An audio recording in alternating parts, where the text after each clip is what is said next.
Alright, guys. We might have a satellite. I'm not quite sure.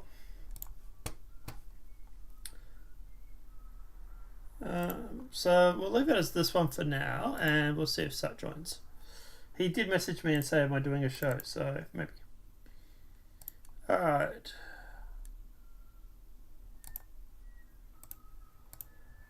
Alright, guys. I better start recording this. I did the whole show yesterday. I forgot to record. I'm going to try and rip it from the YouTube and yeah. Alright, let's jump into it, guys. Welcome to the podcast. Obviously, we're up to, I think it's like episode 4 now. I think we are. Yeah, 4, I think. And guys, yeah, obviously we're going to go through and we're just going to talk about Trump for a little bit. Then we're going to talk about the Australian new powers of misinformation and disinformation. And then we're probably going to break down Anna Kasparian leaving the left, so to speak. Although that's a bit of a hyperbolic statement. She's not really leaving it, but we'll talk about that. Let me go through and I will tweet out live chat. Alright.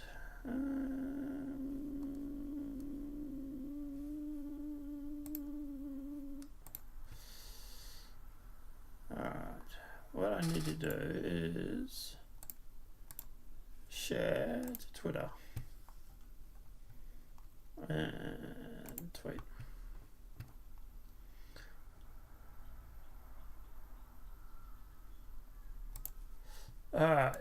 God, Trump derangement syndrome is like in full swing, is it not? It's crazy.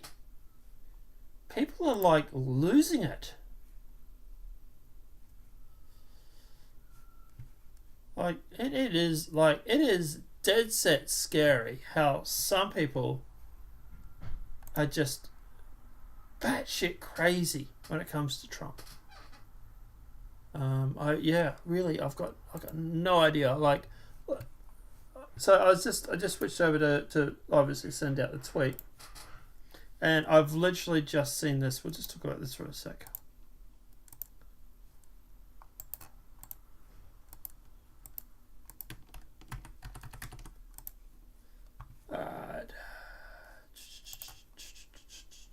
New tab. That. Like here, if you could choose only one, what would you rather? Trump broke or 2, Trump in prison? Like, this is like peak Trump derangement syndrome. What is with people? And it's mainly a left thing, right? Because like when it comes to, hey Ferrets, how are you, buddy? Time for my weekly dose. Thanks, buddy. Like when it comes to like Trump, this is like a Trump thing, because like for example, like when it comes to like Hillary, I wouldn't want to see Hillary in broke or in prison. Well, maybe prison, but but like it's such an extreme reaction from like the lefties, and then they'll sit there and they'll complain about the right being divisive while they sit there and do shit like this. So like, yeah. Hi Cal, hi Pot, welcome. But anyway, probably should jump into it, shouldn't we? Guys, obviously, let's jump into it. Let's kick this puppy and let's go. So obviously, Trump had a pretty big weekend. Obviously, guys, Biden went to the beach, and nobody noticed who he was. But obviously, Trump had a bit of a different reaction when he went to Betty's Ice Creams. Dairy Queen. He went to Dairy Queen Ice Creams in Iowa, and then he also went to the UFC. So, this is what happens when Trump went to the Dairy Queen ice cream. Back to the train. Bringing it back. That looks good. Here you go. I'll pass it down. Anybody want one back there with the... Do they need... I think they need... They give you some... Thank you, Donald. This guy. Back to the train.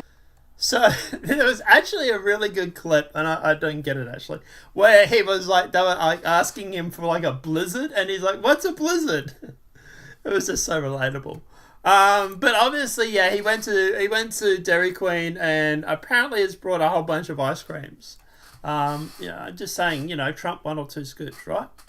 But then, obviously, he's gone through and he also went to the UFC. So, like I said, he's had a pretty big weekend, right? And this is the reaction. We got a few videos here of Trump at the UFC. So, let's go through and break this down. Oh, I love this guy. I love this guy. So, obviously, for the people that don't know, the person that's standing here on the right is Dana White. Obviously, and that's Trump. Hey, you, are you okay? You're fantastic. That's okay. That's just a little bit concerned. Everything nice, sir? You guys have done such a fantastic job. And this man is the one that introduced us, right? Good guy. That's good. So I think the guy he's talking to is one of the guys from the Full Send podcast, I think. Loyal best friend in the world.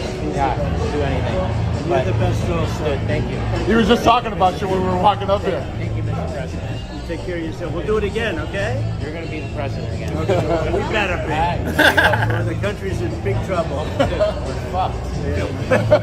Thank you. Hey, he said it, not Trump, right? We're actually... That's a perfect word. It's better than you use it. Anyway, dude, I love you. say hello to the guys, okay? I will. Thank you very much. You're the man. Meet me over there. Great. I'll be I think that's the Full Send podcast. Dana White, Matt Coach. Doesn't really say, but yeah, is there any...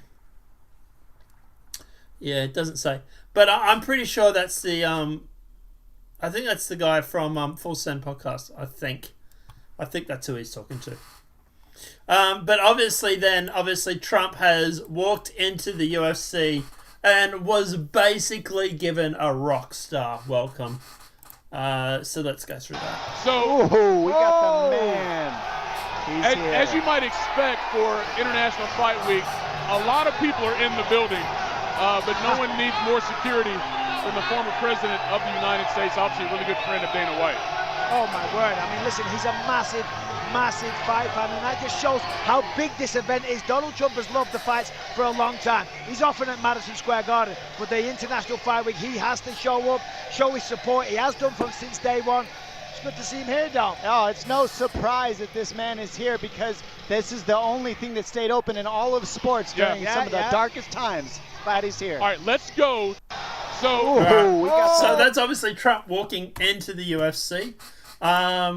And then obviously we have this video as well.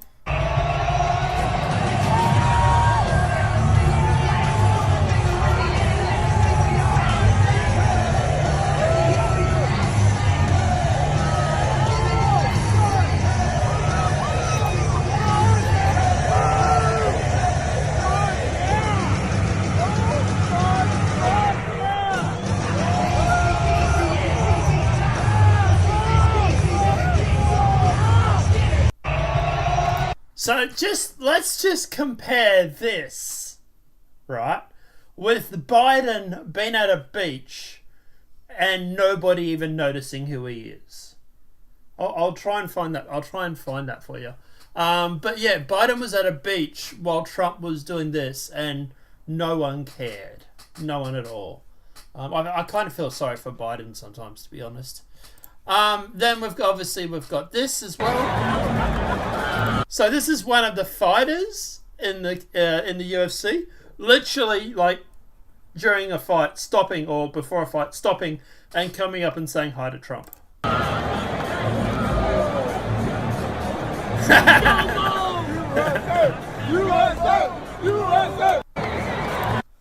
So that's pretty cool. And then here we have Joe Rogan and Trump. Now this is big. This is really, really big. And we'll break this down for you after we watch it too. So for the guys that are listening to the podcast and on Spotify, Trump is walking over and shaking hands with Joe Rogan.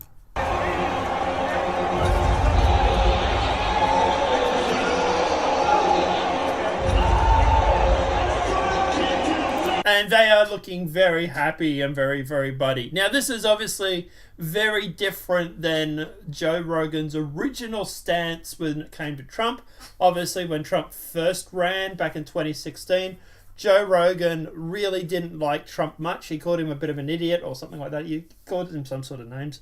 Now, the big thing about this, the big takeaway from this, is that Joe Rogan has always said that he didn't want to get too political on his podcast, right? That he's been asked several times, would he ever host a debate with Donald Trump? And he's always said, oh, look, I don't know. I don't really want to get political or anything like that. I don't want to get any of the politicians in here. But that said, just recently, he's had Robert Kennedy Jr. on the podcast, who is also running as a Democrat for the 2024 elections.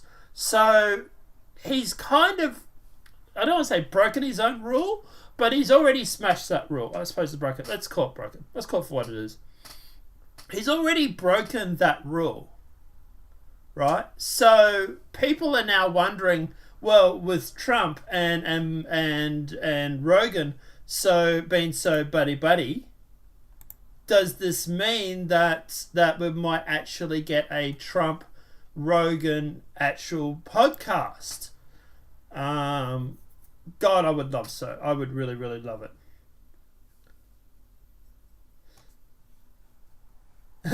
People didn't want. So, Ferret's in chat. People didn't want to mess with Biden because they probably thought he was lost again. Yeah, pretty accurate, actually. Pretty accurate. But yeah, as for this Joe Rogan, like I said, it's basically, this is sort of like, and the way they're sort of like, you know, let's go back and rewatch it too.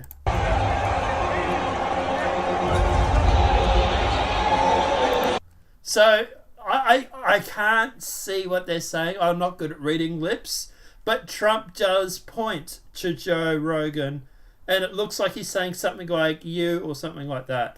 I don't know if he's saying like, I love your show, or I want to be on your show, or what. But yeah, just these two having this sort of interaction. Obviously, Joe Rogan is big at the UFC. Obviously, he's there with Dana White. Dana White is obviously huge with Trump. So, you know, it makes sense that they're buddies. But yeah, like this interaction itself is pretty impressive. Because like I said, originally Joe Rogan was very much not sort of against Trump. Well, I suppose he was in a way. He called him a whole bunch of names. So it's quite interesting to see how they're going on. And it looks like, look, I don't know, maybe we'll get a Joe Rogan podcast with Trump. Who knows? Obviously, we've had Donald Trump Jr. on Timcast and stuff like that. Who knows? Who knows, right? Now, obviously, Trump chats with Mel Gibson, Roger Stone. It's interesting, Roger Stone. Joe Rogan at the UFC fight. So, Trump made an appearance during the weekend of a campaign stop in Las Vegas and Ottawa. Las Vegas, former President Donald Trump drew a reaction from the audience on the Saturday evening when he showed up for a mixed martial arts event, blah, blah, blah. While at the T-Mobile Arena, Trump chatted with notable politician allies and celebrities including Mel Gibson, who we'll talk about in a sec, Mark Wahlberg, and celebrity chef Guy Fieri, Roger Stone, Trump's longtime friend. It's good to see these two actually buddies again. Former political advisor and weekend travel companion. Oh, weekend travel companion with Stone. I wonder if they're going to work on the campaign together. So now the big thing here is Mel Gibson actually has a documentary coming out soon dealing with CT. I don't want to say the words because obviously demonetization. And Trump actually went through and arrested over, I think it was over 3,800, I think it was, people that are attracted to underage people. So it's interesting those two would meet because they do have some similar interests as well. But yeah, at the end of the day, him and Stone is obviously the big thing too. And obviously, and this is where it starts getting into some of the Trump derangement syndrome, right? Like, obviously, like I was saying before, we've got this John Cooper. If you could only have one, what would you rather? Trump be broke or in prison? And then you've got, like, literally the guy from White Stripes. So it's Jack White, official Jack White. Anybody who normalizes or treats this disgusting something or other, con man, disgusting piece of something, Trump, with any level of respect is also disgusting in my book. Like, I tell you what, if Trump wins in 2024, we are going to have a colossal Trump derangement syndrome meltdown on some of these lefties. That's you, Joe Rogan, you, Mel Gibson, you, Mark Wahlberg, you, Guy Ferry. The statement from me, not a discussion or a debate. It's interesting how he says it's a statement from me and a not a discussion. So in other words, this is my statement and I'm not going to debate this with you if anybody tries to push back on it. Right? Because he's so concrete. This White Stripes guy is so alpha. Right? His ideas could possibly stand up to criticism because, well, that he can debate anything, right? And he can be alpha and all this sort of stuff, right? Yeah, I generally find the people that say this stuff, it's not a discussion or a debate. They're lacking morals. They lack a backbone. They lack a spine. And at the end of the day, that's why they shut down the debate or the discussion before it even starts. Because they know that their statements are stupid. They know their statements don't hold water. And they know that if anybody was to push back against it, their statements would fold like a cheap suit. Ferret says in chat, let me bring it up. If Trump wins in 2024, I'm going to have to finally get a piece and get my CC card. Because he'll carry... Oh, yeah. Nice. Dude, if Trump wins in 2024, there's going to be a whole bunch of meltdowns. But guys, obviously, as for this, like I say, obviously it's interesting that he's meeting with Joe Rogan. It's very interesting he's meeting with Mel Gibson. Mark Wahlberg is obviously... I never thought he was a conservative, but whatever. But obviously the big thing there is the Joe Rogan and also the Roger Stone thing. Because I do think Roger Stone did a lot to help Trump in 2016. And he wasn't there for the 2020. So, yeah. It'd be definitely interesting to see Stone as well, obviously helping Trump with 24. Get back in the old guard, Trump, if you do watch this for some reason. Go back to people like the Steve Bannon, the Roger Stones. Get back to the anti-establishment roots and get rid of these idiots like these establishment shills. Like I saw he met with Lindsey Graham a couple of days ago, and it just made me creepy. Just made me want to go and have a bleach bath. But guys, obviously, Chicago lockdown 2.0, yeah. Probably next pandemic.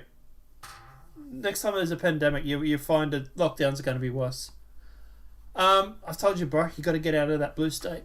But yeah, guys, obviously let us know what your thoughts are in that comment section below. For the people that are watching this later, obviously hit us up in the comments.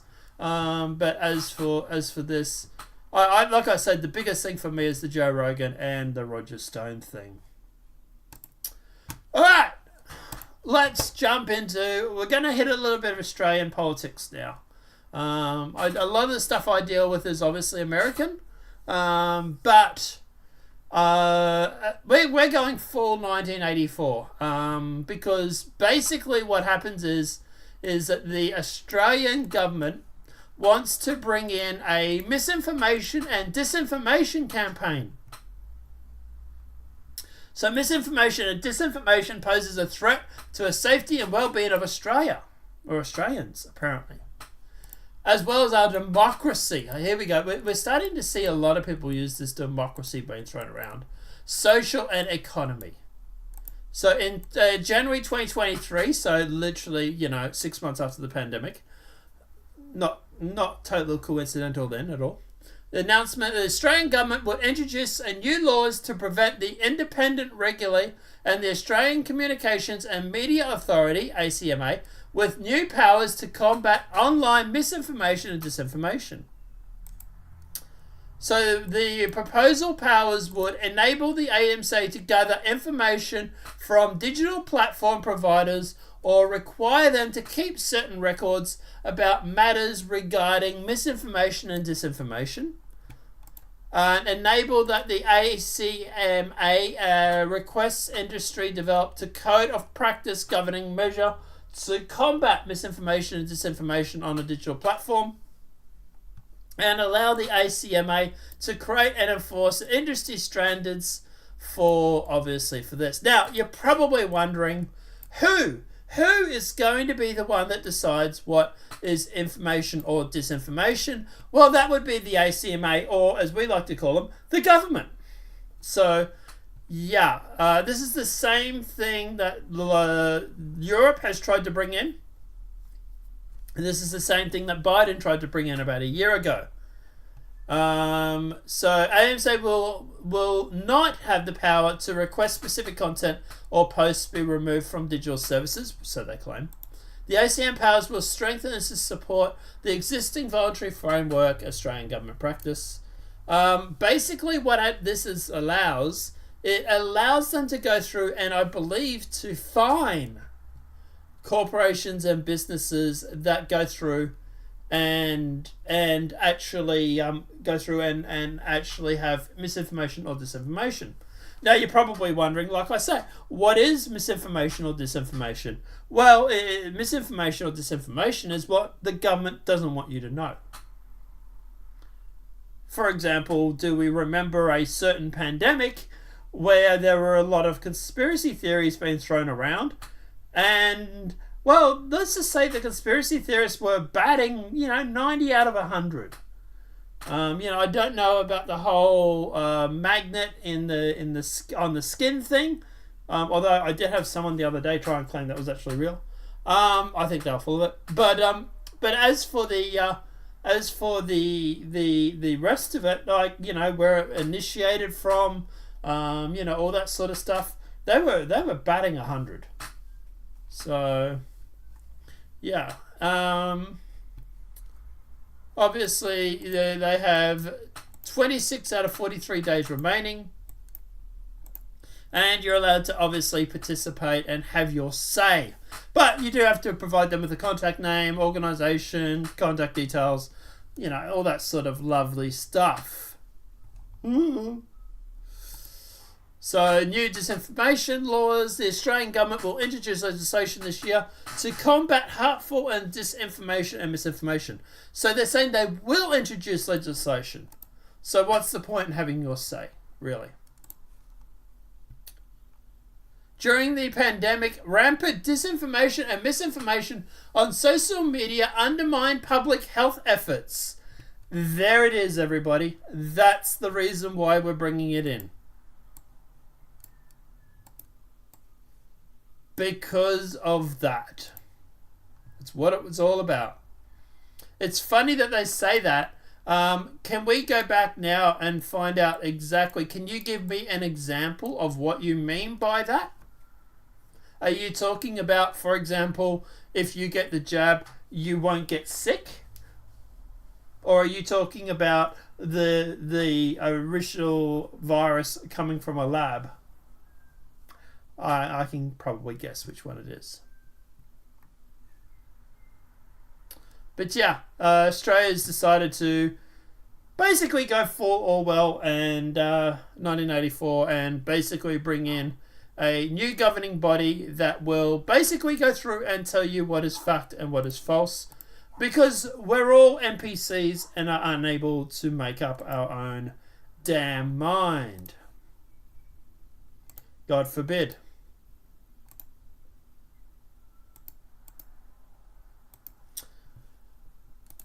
Alright guys, and obviously the third story for the day is a little bit of fun one. Well, Anna Kasparian is having a little bit of a change of heart. So for some of you who don't know, Anna Kasparian is very much a lefty, progressive lefty. She is what you would say far left. However, she's had a little bit of a change of heart. She's seen the light, so to speak. And basically she's starting to feel like she doesn't have a political home. So expect a whole, video of why I left the left.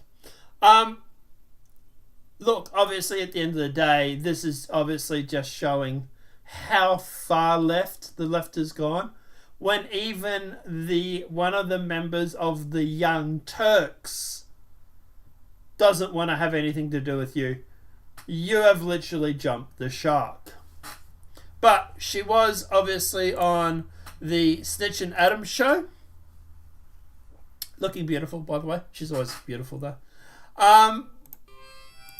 But yeah, she's just at risk after, here's another thing that was omitted in a lot of the reports, after she was literally threatened by the bird watcher, right? Who said, if you're going to do what you want, I'm going to do what I want, and you're not going to like it. And then he So basically what she's doing here, she's going through and she's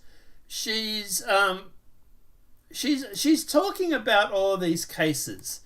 Is be the other side of right-wing disinformation, right? Like, if we're going to be critical of disinformation we see happening in various videos and that are produced by other people, we should at least look inward a little bit and make sure that we're doing our due diligence. Yeah, it's, show, not just do this for your sake, but and in the minds of many others. I saw all those details. First of all, I had to convey them to my audience and be honest about what the reality was. The other thing was, there was a lot of misreporting about how Kyle Rittenhouse was in possession of an illegal weapon and that he crossed state lines with that illegal weapon. No. Okay? Yep. So that was a lie. And it's not a lie that I just made up in my mind, right? That was how it was reported initially, which is why I would mention the state lines, but not because... Now, the reason why it seems like she's leaving the left, so to speak, is because she's realised that there's a whole bunch of misinformation that gets put. It's very much an echo chamber on the left, and then to the right to a certain point too. But what's happened is that she's started to go through and she's started to notice that certain things weren't reported, right? Or that things that were reported and were just factually inaccurate. For example, she went through and she was saying that, that it was reported about Kyle Rittenhouse traveling across state lines with a firearm, which is completely debunked and never happened. He actually brought the firearm in the town where the shooting actually happened. Yeah, and then she talks about the girl that had that, and we did do I think I did a video on it actually. It was during my sort of like a little bit of hiatus thing, where this chick, you might remember, this chick was having a bike, or she was trying to get one of the green bikes, and some guy was trying to steal the bike from her, claiming that he paid for it and that she was trying to steal it from her, and that she was a racist for doing it and all this sort of stuff, right? Ended up being, no, she was actually the one that owned the bike. She had the receipt, and the left, who obviously went through at the time, was going through and calling this girl a whole bunch of names, and because of her, quote, trying to steal this bike, and ended up being that no, she was the legal owner of it. Well, not owner, but rentee of it. And what basically Anna's saying here is that look, at the end of the day, I was in my own little echo chamber, and I've decided to go through, and we were starting to look into things, and we noticed that some of the stuff that we were told was not true.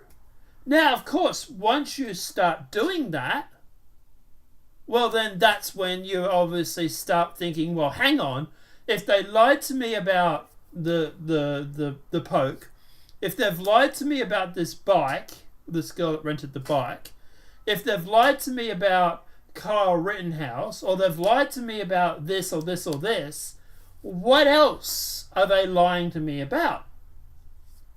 This is one thing I've been saying to a few people with my man on the street interviews lately, is that the best thing about the Coof was that it red-pilled a lot of people. A lot of people are like, well, hang on, no, the media lied to us about this. You know, they downplayed some of the side effects. They've downplayed some of the other stuff. They've embellished some of the other stuff, you know. They lied about this or this or this. Or for example, with Rittenhouse, you know, they claim that he travelled across state lines with guns. All this sort of stuff, this sort of stuff, when people start realising that you're lying about this or this or this, the first thing that pops into their head is, well, what else are you lying about? Look, don't get me wrong. We all get things wrong, right? Biden gets what Day of the Week it is wrong. But at the end of the day, there's a big difference between getting something wrong and lying about something. And constantly lying about things. And that's when you start constantly lying about stuff, people then start to realize that, well, hang on, why do you do this? Why are you doing this? That this isn't seeming right. And if you're lying to me about this, what else are you going to be lying to me about? And that's where she's sort of having a crisis of the faith at the moment, because she's sort of realizing that, well, not everything that I've been told is actually quite true. I would suggest, guys, if you do have a spare 2.5 hours, the Stitch and Adam show is actually kind of really, really good. But obviously, the far lefties or the grifters are having a massive problem right now, right? Because their poster girl for the left is all of a sudden is having a bit of a change of heart. And how dare she? A lot of people are like, oh, well, Jank's your uncle, so you, like, still work at the Young Turks or something. Like, bitch, I've been on my own since 2020. It's been 3 years. Yeah, but you did. Your whole career is because of your uncle. You got the job because it's your uncle's network. Right. I have zero idea on anything that goes on in those inside of those facilities. I don't know why people are just like, dude, you have to address your uncle's crimes. It's like, motherfucker, everybody has an uncle. I would actually agree with him there. I would agree with Hassan that at the end of the day, the crimes of the uncle has nothing to do with the nephew. I think that's stupid. They don't agree with, you know what I mean? I'm not the first, and I will not be the last. Anytime they get into some shit, they yell at me. Like, everybody's always like, bro, Hassan, address this. I'm like, okay, sure. Both you and Anna were my favorites on TYT when you were there, and while I don't expect you to know what's going on, I do value any commentary you may have. I'm just really disappointed, you know? Yeah, I don't know. It seems like all the empathy and sense followed you out the door when you left TYT. I think that transphobia is insidious in the way that it starts taking over your mentality in your life, and I think that's what is going on. Probably I'm not fully aware of what is happening, but the reality is this, right? My commentary on this issue is going to be probably identical to what I've said so far. That's part of the reason why I'm always like, ugh, we got to talk about this again. It's a situation where now let's just be honest, right? This is a guy who's claiming to be a socialist, who lives in a multi-million-dollar home. Just the irony of that alone is, you know, baffling. The guy that pushes for social systems to help homeless people could literally house homeless people in his multi-million-dollar mansion, but doesn't. But you can have like any kind of valid gripe, right? Or like any kind of minor criticism, but in many circumstances, is he going to talk about the Young Turks and all manner of progressive? London tweeted about it. Oh, that's why. Kears is a right-wing UK-based comedian in London. You can have like an optics conversation. I'm never going to fucking talk about it. Obviously, there are plenty of fucking debate perverts who are regularly in here who are like, Hassan, give me your thoughts on Neil. Here's why. Republican century first trans woman elected in Montana, Zoe Zephyr. Yeah. But obviously the title here is Anna Kasparian has lost it.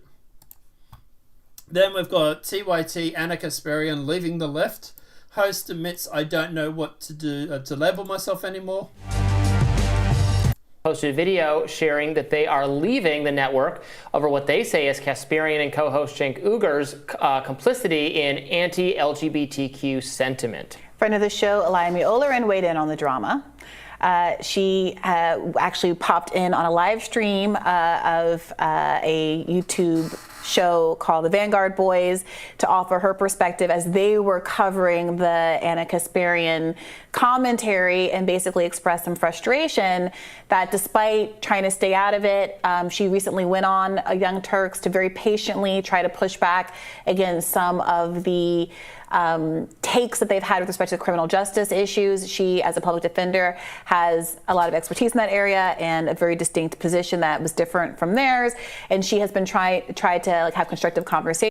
So obviously you can see that people are not happy, right? And obviously this one has to be the Here's best. a clip of Anna birthing person Kasparian on the Madam and Bitch show, talking about how she no longer calls herself part of the left because, she's so open to like new information now. A lot of new information floating around out there, and she's just hungry for it, gobbling it up like Pac-Man, munching those fucking pellets. You know what I mean? Have you noticed that he hasn't actually pushed back against any of her views right now? He's just using Hannah attacks, like literally. He doesn't actually go through. I watched this for about a minute, and he doesn't actually push back against anything she actually has to say. New information, baby. It's so tasty. We all know what the fuck this means, right? We've seen this before. This is a goddamn rerun. This is one of those like why I left the left grifts. You know what I mean? Wherein a member, specifically a Young Turks member, by the way, because this is the third time it's goddamn happened over there at the Young Turks that I know about. A Young Turks member slowly turns themselves into a right-wing grifting machine over the course of a year or so. So let's take a look at this clip, and then we'll talk about it a little bit, eh? Yeah. So the internet being what it is, all sorts of people from all sorts of political ideologies have theories on like what's actually happening with me, right? And the main accusation, both from the left and the right, is that I'm grifting, which is hilarious because literally nothing has changed about my work life. I'm in the same place. I have the same audience. The audience doesn't like some of what I have to say or some of the new conclusions I've come to. And so I wanted to kind of set the record straight about what I have personally experienced. I don't know what my political labels are at this point, right? Because at the end of the day, see, the interesting thing is and this is something that the Amazing Atheist does bring up, is he says he doesn't know what it is that in proximity to Cenk makes a whole bunch of people turn to the right. Let's face it, the Dave Rubin, he claims Jimmy Dawes on the right here, and Anna Kasparian now, they've all had their problems with the left, right? And Jimmy Dawes especially, even though he's a progressive, still has had his problems with the left. I think if you think Jimmy Dawes is right, you are far left of like Stalin. But anyway, Jimmy Dawes is still lefty. He's anti-establishment. This is what some of these morons don't actually get. It's not a left or right thing. It's establishment versus anti-establishment thing. But anyway. But, yeah, big brain atheist here. Well, he'll soon come to the same conclusion, I suppose. But what I was going to say was, at the end of the day, if you're covering the news for like an hour and a half, 2 hours, 2.5 hours. I'm not sure how long the Young Turks do their show for. If you cover the show, cover the news for that long, guess what? You're going to end up red pilling yourself. Because sooner or later, you're going to see something that makes you challenge your far lefty point of view. Because guess what? You are, by definition of being a news host, reading the news. Yes, guess what? If you're a news host, chances are you're going to realize they lied when they said that Kyle Rittenhouse carried a gun across the state lines. You are going to realize that they lied about the girl who was the one that was supposedly stealing the bike from the black person, although it was actually the other way around. And a whole bunch of these situations, you're going to start to realize that, wait, if they lied about that, what else are they lying about? So yes, by definition of being a news host, you are going to be, quote, starting to gather new information because it's a part of your job to do. I find it amazing that the amazing atheist, that big brain that he is literally sitting there complaining because she's been red-pilled because she's a news reporter or a news commentator or whatever you want to call her. Guess what? It's literally part of her job, you moron, to read the news. Why do you think this keeps happening? Oh, I don't know. Maybe it's because they read the news and they see that some of the arguments that the lefties are making don't make sense. And I will say that I reckon that the main reason why Anna Kasparian is starting to have this conflict of interest is because of like this birthing person and stuff. She doesn't want to be called a birthing person. She wants to be called a woman. Why? Because she's happy with her femininity. Her femininity has got her amazing jobs. Been on the Young Turks.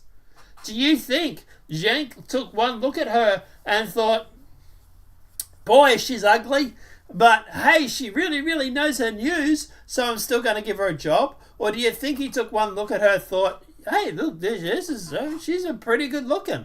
She could probably get us a lot more ratings or a lot more views, and she's also got the right political or the same sort of political point of view as us, so we'll give her the job. You're going to tell me you don't think Anna Kasparian's beauty helped her win the job at the Young Turks? Because if you believe that, I've got a bridge to fucking sell you. Of course it did. And that's why she wants to be known as a woman. Because guess what? She's realized that it has advantages. But let's keep going. I feel like I don't really fit anywhere. And that's just full honesty. It's, again, very uncomfortable for me. And I want to say that out of any point in my adult life, this is probably the point where I'm the most malleable and open to new information because of what I've experienced over the last few years. And she's literally just said it then. It's because of what she's experienced over the past few years. She's seen these trans activists. She's seen people try and call her a birthing person. She's seen the attack on women and white women and all this sort of stuff. And you're surprised? She's like, well, hang on, I don't necessarily want a piece of this. I might go over here where the conservatives are that actually respect femininity and all this sort of stuff, right? So, man, how many of these Young Turks needs to turn out to be old turds before we discount that You noticed he still hasn't attacked or challenged her actual claims here. This is just ad hominem attacks, him calling them old turds, all this sort of stuff, right? He's not actually going through and actually attacking anything she actually has to say. He's not attacking her points. He's not attacking her views on things. He's just resorting to calling her a bunch of names. Well, he's dressed like a wizard, apparently. Institution entirely, huh? The Young Turks, I'm sorry, the Old Turds really is just kind of a training ground for this why I left the left grift. You know, because first we saw it with Dave Rubin when he saw the money or the light, whatever your narrative might be. Then it was Jimmy Dore, who used to simp like so hard for like chunk yogurt that, you know, he actually would spit on his enemies. Remember that? Remember when Alex Jones, you know, started puffing out his chest at Chunk, and then Jimmy Dore starts spitting at him like, we spit on you, Alex Jones. How dare you attack my lovely Chunk? But now, you know, of course, Jimmy Dore hates Chunk. Ooh, I hate him, you know? Yeah, but that doesn't mean he's on the right. The big brain here. But maybe you can hate Chunk and still be on the left. I don't know. It's just a theory. And now it's everyone's favorite shrill fucking harpy, Anna Kasparian. Yeah, she's gonna. It's amazing to me how fast the left turn on themselves when the people that they hold up as poster boys or girls soon start challenging the narrative. I'm not sure about the amazing atheist here. I don't watch his content. But at the end of the day, I would imagine a lot of these lefties that are screaming bloody murder for Anna Kasparian right now probably would literally have an altar of her at their home that they used to worship for years. She was the golden child of the left. She had it all. Brains, beauty, right? Good political point of view. And now they're treating her like a leper. Worried that she's arms are going to fall off if you get close to her because she's going to give you leprosy. Join Dave the Slave and Gimme Gimme Jimmy over on that old southern plantation sundown town of Grit. It's funny you talk about the southern plantation because that were the actual Democrats who were the southern plantation, not the conservatives. You've got that backwards again. Driftberg. Life is like a hurricane here in... And you notice he still yet has not pushed back on anything she has to say. There's no actual debate going on here. This is just him just using ad hominem's attacks. Mainly because he probably realizes that if he does debate, he will probably lose. Griftberg. I gotta wonder though, what is it about? I mean, look, maybe this ain't Chunk's fault, but I do have to wonder, like, what is it about spending time with Chunk yogurt that just fries people's brains? Like, why do so many people in his orbit just turn chud? Is it part of like, is this like his? Maybe it's not Chunk. Maybe it's the job. Like I said, you've got a whole bunch of people that are sitting there reading the news for hours per day. Maybe they start reading the news and they start questioning the narrative that they get told. You know, maybe they read something once where they see that Kyle Rittenhouse, like I said, didn't cross state lines with a firearm. So then all of a sudden they're like, well, hang on. If you lied about that, what else are you lying about? Master plan, like, you know, maybe Dave and Anna and what's his face, the other one, Jimmy Dore. Maybe they're all still his little puppets and he just sends them into the right so that he can grift both sides. Or maybe he's repellent. If you think that Jimmy Dore is on the right, I have a bridge to sell you. I really, really do. But this is the tribalism, right? This is the left. It's not about which side of the politics you're on. It's as simple as, are you on our side? Because we're the left, and if you're not on our side, you must be on the other. How dare you go against what we believe? We are right and you're wrong, right? And this is what they believe. And this is why they think that anybody that challenges the narrative just happens to be on the right now. Even though you get Jimmy Dore, who, by the way, was one of the major components and pushers of Hold the Line and Hold the Vote. When it came to, I think it was Hold the Vote, when it came to using the powers that the progressives have in the Senate to actually push through Medicare and all these sort of social systems.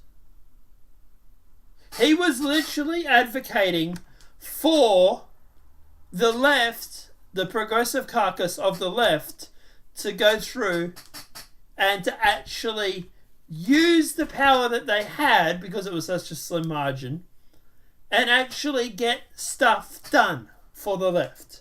This is the guy that the Amazing Atheist is calling right, by the way. And by the way, I don't know about the Amazing Atheist, but a lot of the people on the left thought he was an idiot for saying that. How dare you? Right? Because the establishment harpies came out and started telling them that they should be against this idea. And by the way, what did we have 12, 18 months, 2 years later, whatever it may be, was we had the right to do the exact same thing with the Freedom Caucus, doing the exact same thing with Kevin McCarthy. And then the left was like, oh my God, why didn't we do this? And it's like, well, you could have. You literally had Jimmy Dore telling you to hold the vote and to do this. And at the time, your establishment harpies got in your ear and told you it was a bad idea. This is supposedly the people that are on the right. This is what he is calling the right people now. You're an idiot, mate. You really, really are. If you think Jimmy Dore is on the right, you're an idiot. You really are. That everyone who spends time with him, over a prolonged period, just inevitably loses their moral compass and veers towards fascism. Who knows? I don't know. Maybe it has nothing to do with him. Maybe he's just an unlucky. So right now, if you're on the right, now you're a fascist too, right? Big brain here, big brain wizard. Look. But Anna Kasparian, she already has contacts with Dennis Prager and Ben Shapiro. She's been in debates with both of them, both of which were basically cordial stroke fests. So maybe they started dangling some of that billionaire fracking money in front of her greedy little fucking eyes, huh? That's always a possibility too. But I think the truth is just that her ego couldn't handle. Yeah, that's why she's still in the Young Turks. She's gonna make that sweet moolah, right? She's gonna make that sweet moolah and join the Daily Mail or the Daily Wire and all these sort of places, right? Except for the fact that she hasn't left the Young Turks. She still works there, and she's still the co-presenter of the show, mind you. So, if she's grifting, she's doing a really bad job of it right about now. That people disagreed with her garbage anti-trans take from a few months back where she freaked out about the term birthing person for no reason. And instead of just moving past it. She didn't freak out for no reason. She freaked out because you're trying to go through and remove women. This is what they don't get, right? Is that all these trans athletes and all that. These trans athletes are winning these women's sports. You're literally advocating for women and the erasure of women's sports because guess what? All I have to do is identify as trans, meet a few criteria, and all of a sudden I can run the 100-mile faster than anybody else. Why do you think there is such a big difference in speed when it comes to a trans person compared to a female? Have you? Let's see if I can. Let's trans athlete.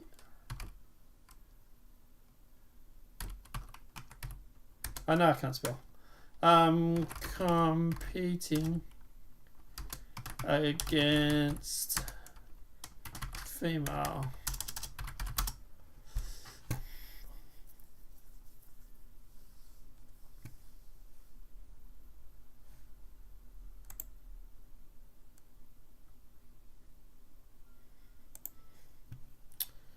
Right. Videos.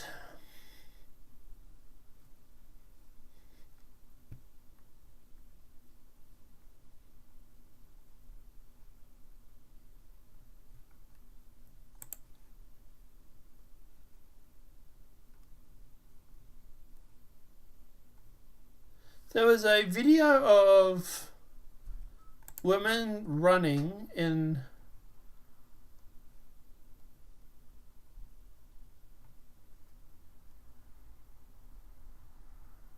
By the way, world athletes will exclude transgender women for females.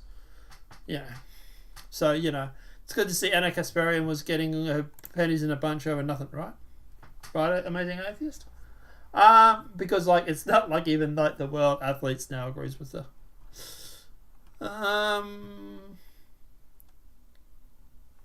Yeah, I can't actually... might actually be this one.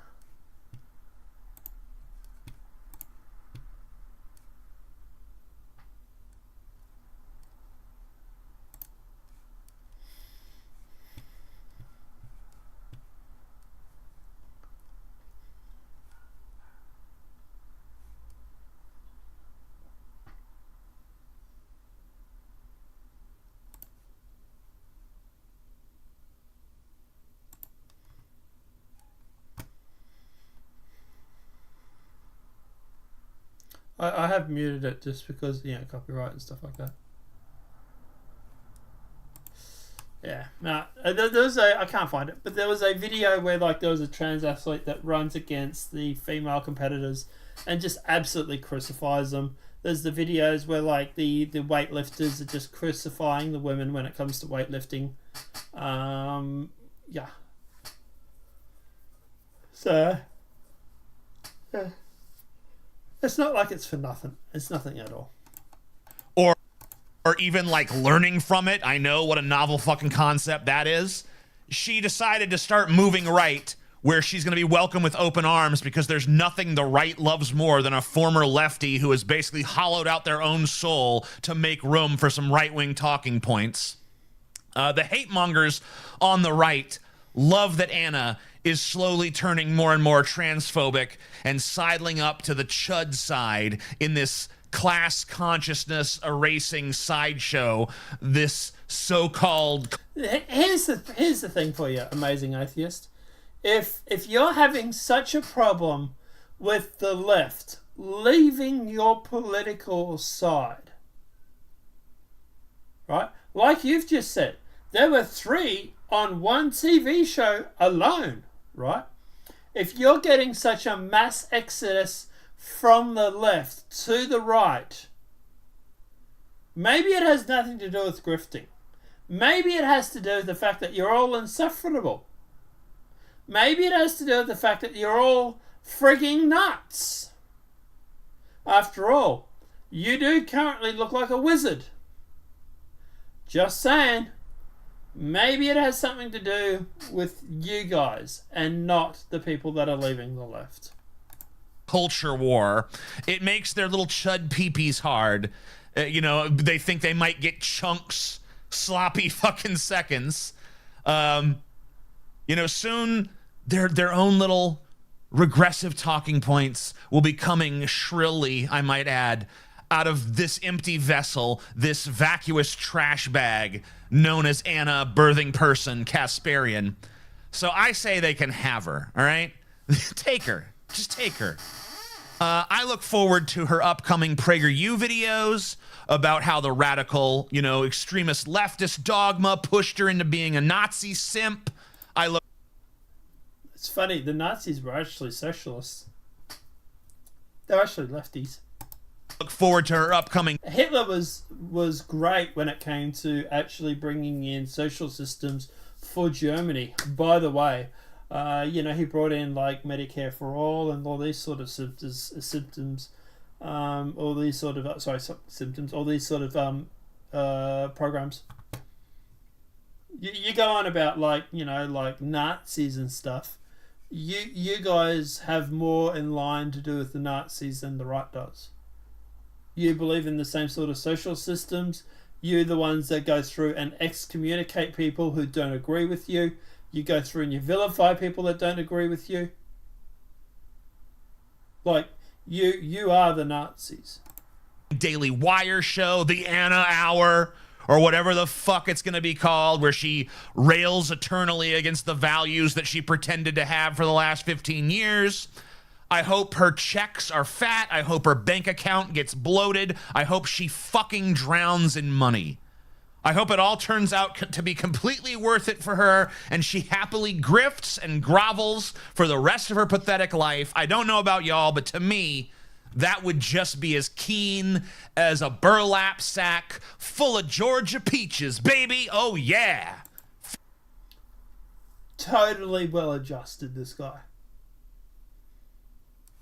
Let's just listen to that again. That would just be as keen as a burlap sack full of Georgia peaches, baby. Oh, yeah.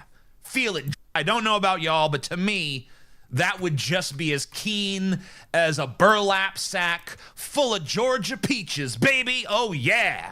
Feel it dribbling down your... I can't see my... There it is there. I've got a bloody joystick in the way. Fucking chin. Extremist leftist dogma pushed her into being a Nazi simp. I look forward to her upcoming... Let's just see how well adjusted he is and how well he's handling it. Daily Wire show, the Anna Hour, or whatever the fuck it's going to be called, where she rails eternally against the values that she pretended to have for the last 15 years. So now, all of a sudden, now she's been pretending to have these values for the past 15 years. Because she has to be pretending. Because God forbid she saw the light, so to speak, and has changed her views. I hope her checks are fat. I hope her bank account gets bloated. I hope she fucking drowns in money. Totally sounding well adjusted. You wonder why people are leaving the left when you say shit like this. Why do you think it is? Why do you think people aren't interested in having anything to do with your side of politics? Maybe it's because as soon as they turn away from you or they challenge any of your views, the first thing you want to do is wish them to die. I don't know. Maybe it's a crazy notion. Maybe it has something to do with that. I don't know. Let me know what your thoughts are in the comment section below. Apart from that, guys, obviously at the end of the day, this will be it for the day. Look, as for the Anna Kasparian thing, look, do I think she's been grifting? No, I think at the end of the day, I think she's just sort of been red-pilled a little bit because she's starting to see the stuff going on with the left. She's starting to see all the anti-woman erasure. She's starting to see that women are being removed from things. They've been removed from women's sports. They've been removed from women's bathrooms. I think there was even a video where she talked about the fact that she didn't want to go into a bathroom and have a biological male in there. At the end of the day, yeah, it's pretty red pilling when you start to see your whole life start getting upturned for some of the systems and some of the programs that you pushed for the better part of 20 years or 15 years. But, yeah. On the bright side, I must admit, the Amazing Atheist is right about one or two things. The one thing he is definitely right about is, does get me a little hard watching these leftists leave the left and come over to the right. It always does fill me with a sense of joy, because at the end of the day, it's so bittersweet watching them have a freaking meltdown on YouTube while dressed like a wizard. But guys, let us know your thoughts are in that comment section below. Apart from that, guys, obviously we'll be back tomorrow. Have a great night. Enjoy yourself, everybody. Have a great night, and we'll